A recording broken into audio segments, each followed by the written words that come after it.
নমস্কার, সোনাঝুল ফুটে আপনাদের সবাইকে জানাই অনেক অনেক স্বাগত। আজকে দেখুন কি মাছ আমাদের রান্না হবে। এই মাছকে আমাদের এদিকে গাংতাড়া মাছ বলে। দেখুন ঠিক বগের মতো, দেখুন সূচালো ঠোঁট আর সূচালো কাঁটার মতো দাঁত। আজকে আমি এই মাছ কিভাবে রান্না করলে সব থাকতে বেশি টেস্ট পাওয়া যায় সেইভাবেই রান্না করব। আপনারা শুধু ভিডিওটি প্রথম থেকে শেষ পর্যন্ত দেখতে থাকুন। চলুন তবে এখন মাছটা কেটে নিই।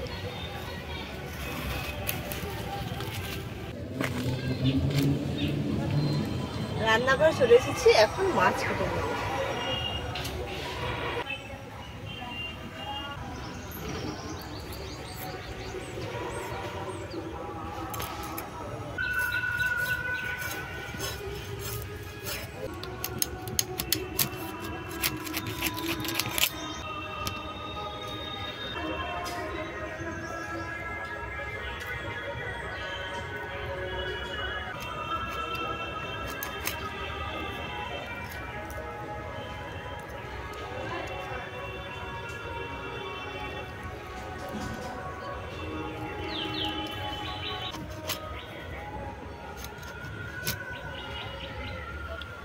মাছটা পেটে দেখুন ডিম হয়ে গেছে।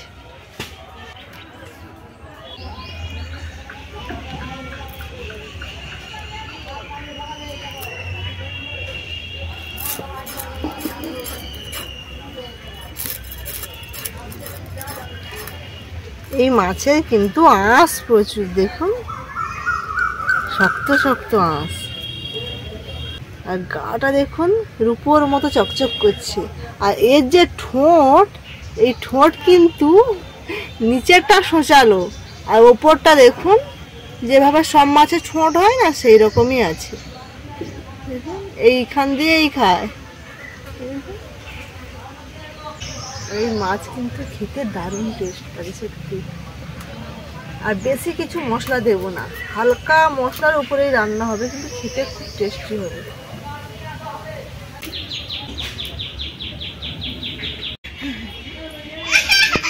সকালে কি খেয়েছো? ও কি খেয়েছো? ও উঠো উঠো উঠো উঠো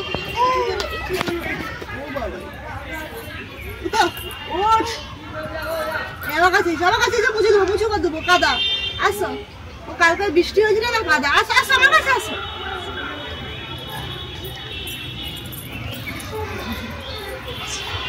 মুখে কাদা কি বাবা!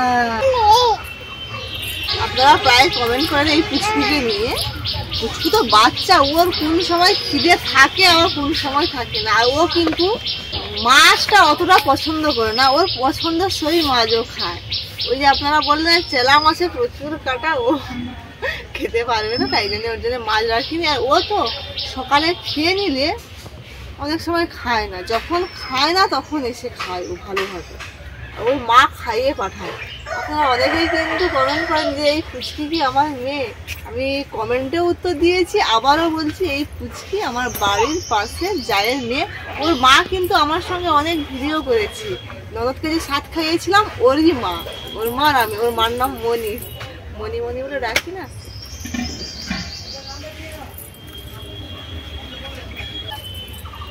আবার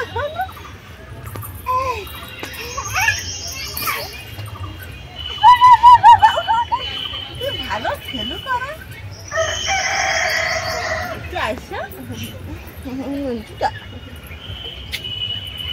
মাছ কাটা হয়ে গেছে, এবার ধুয়ে নিয়ে চলে আসবো রান্না। চলো রান্নাঘরে চলে এসেছি, মাছ ধুয়ে পরিষ্কার করে নিয়ে। কি হলো বাবা বলে? এখন আমি উনুন জ্বালিয়ে নেব।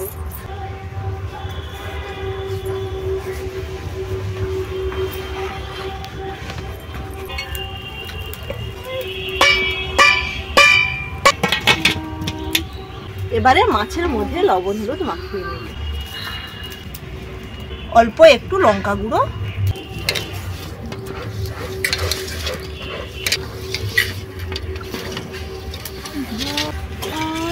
এদিকে কড়াই গরম হয়ে গেছে, কড়াইয়ের মধ্যে দিয়ে দেবো সরষে তেল।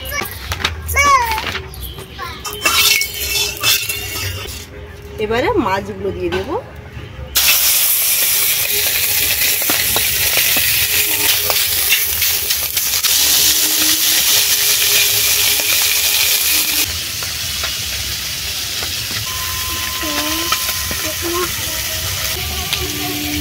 এই যে গাংতাড়া মাছ রান্না করব, এই মাছের জন্য কিন্তু একটু বেশি করে পেঁয়াজ লাগবে। তাই দেখুন একটা পেঁয়াজ নিয়েছি কত বড়। এই পেঁয়াজ কিন্তু বাপেদের ওখানে যে পেঁয়াজ লাগানো হয়েছিল সেই গাছেরই পেঁয়াজ। পেঁয়াজ খুব সুন্দর হয়েছে, খুব সুন্দর।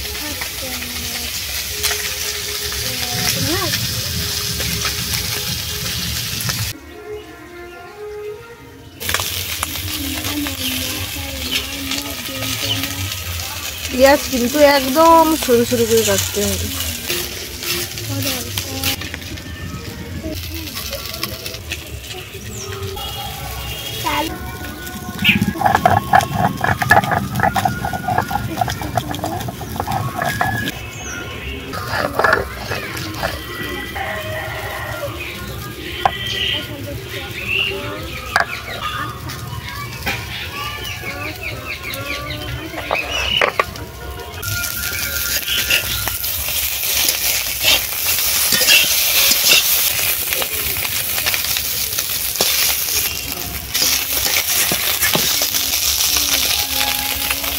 মাছগুলো ভাজা হয়ে গেছে, এবার ছেড়ে দেবো।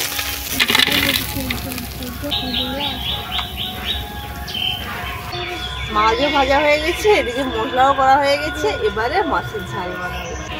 দিয়ে দিচ্ছি কড়াইতে একটু বেশি করে সরষের তেল। এই রান্নাতে একটু তেল লাগবে। তেল গরম হয়ে গেছে, দিয়ে দিচ্ছি পেঁয়াজ কুচি, লবণ,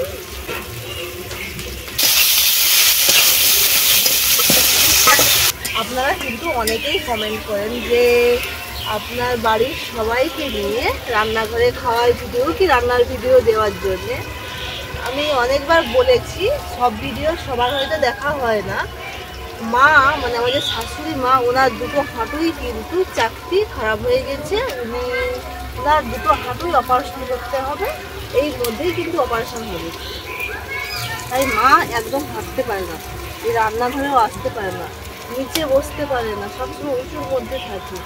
মানে প্রচুর সমস্যা, হাঁটুর মানে মানুষ চলতে না পারলে যতটা কষ্ট হয়, সেই তাই জন্যে আসতে পারে না। আর বাবা আসছে, মাঝে সাঝে আসে, বাবা সবসময় ক্যামেরার সামনে আসতে চায় না। মায়ের অপারেশন হয়ে গেলে, মা একটু সুস্থ হয়ে গেলে তারপরে কিন্তু একসঙ্গে রান্না করে সবাই মিলে রান্না করবো, খাওয়া দাওয়া হবে, প্রচুর মানে আনন্দ হবে। মা থাকলে তো তাহলে আমার অনেকটা সুবিধা হয়ে যেত।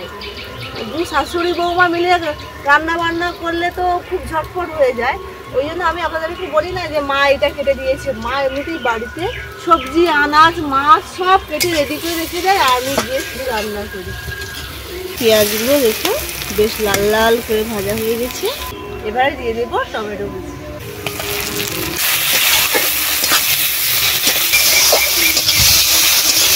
পেঁয়াজ এবং টমেটো খুব সুন্দরভাবে ভাজা হয়ে গলে গেছে। এবারে দিয়ে দেব আদা এবং জিরে বাটা। এবারে দিচ্ছি হলুদ গুঁড়ো, লঙ্কা গুঁড়ো,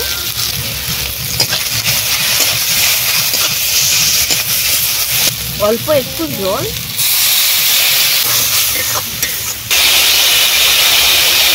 মশলা জল দিয়ে ভালোভাবে কষে নিয়েছি। এবার দিয়ে দেবো ভেজে রাখা গাংতাড়া মাছ।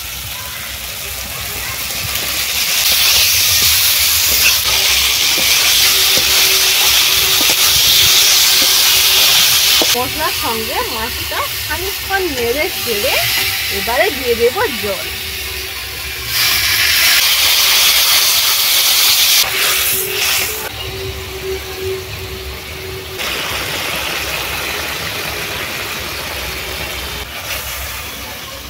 গাংতাড়া মাছের রেসিপিটি একেবারে হয়ে গেছে, এবার নামিয়ে নিচ্ছি।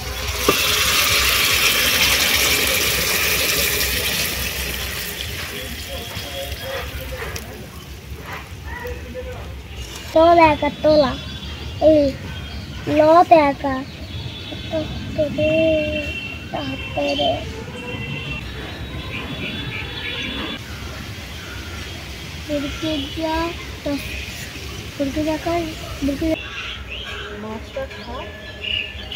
কিন্তু কোনোদিন খাওয়া নেই মাছ? হ্যাঁ, তো কি মাছ রে? এটাকে সেই গাংতারা। গাংতারা আর একটা সে ধরনের মাছ বলে কি রে? বগ মাছ।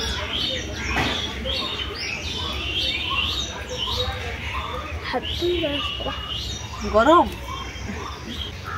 এই যে মাছের ডিম।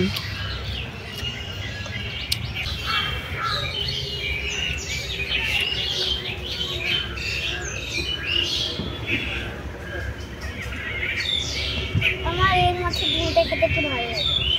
বন্ধুরা, এর কিন্তু দারুণ হয়েছে। তোমরা এরকম গাংতারা মাছ এনে কিন্তু এরকম কিন্তু রেসিপি করে খাবেন। দারুণ টেস্ট। তুই যে নদীর মাছ পছন্দ করিস নি? নদীর চিংড়িটা যে ভালোবাসি, তাহলে কাঁকড়া হয়, চিংড়ি। নদীর কি কি ইলিশ মাছ ভালো লাগে? ইলিশ মাছ আবার পছন্দ করে না। আর এটাই কথা বলছো,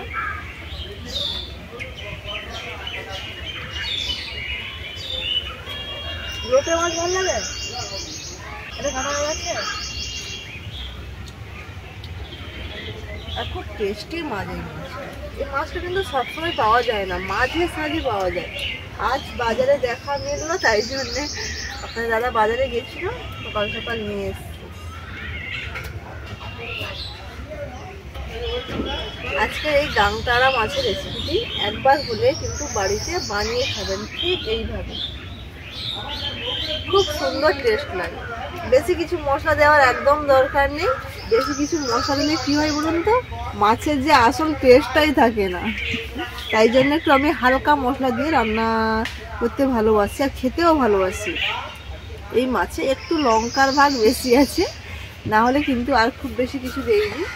একটু তেলটা খুব বেশি না হলেও খুব কম দিইনি, মাঝে ভালোই লাগছে। আপনারা এইভাবে হালকা মশলা এইভাবে রান্না দেখতে চাইলে অবশ্যই অবশ্যই আমার চ্যানেলটিকে সাবস্ক্রাইব করে রাখবেন। সাবস্ক্রাইব করার সময় অবশ্যই বেল ঘন্টিটা ক্লিক করে দেবেন সবার আগে নোটিফিকেশন পাওয়ার জন্য। ভালো থাকবেন, সুস্থ থাকবেন এবং সাবধানে থাকবেন। এবছর কিন্তু রং খেলার ভিডিওটি দেওয়া হলো নি। হ্যাঁ, আমার উপর চোখে ইনফেকশন হয়ে গেছিল না, তাই জন্যে চোখে কোথায় রং ঢুকে যাবে, তারপর চান করার সময় কোথায় ওই মাথার জলটা চোখে এসে পড়বে, তাই জন্য আমরা একটা করেছি কি না, তোমরা যদি রং উঠে টমেটোকে কাটবো, ওর মধ্যে সাবান নেবো, মুখের মধ্যে ঘুরবো, দেখবা ধুলে চোখ বন্ধ করে একটু ধুয়ে দিলে তো চোখটা এগুলো দিল সব একদম মুখের যে কোটা লাগে সব একদম পরিষ্কার হয়ে যাবে। তাই জন্য আমরা রং খেলার ভিডিও এবছর একদমই করি। একটা ভালো রিয়াকে একটু মুখে মাস্ক পরে অল্প একটু রং সেটা একটা ভালো মাস্ক গো বন্ধুরা, সেটা আমার বাপি আনতে, আমি বাপিকে বলছি। ভালো থাকবেন, সুস্থ থাকবেন এবং সাবধানে থাকবেন। টাটা।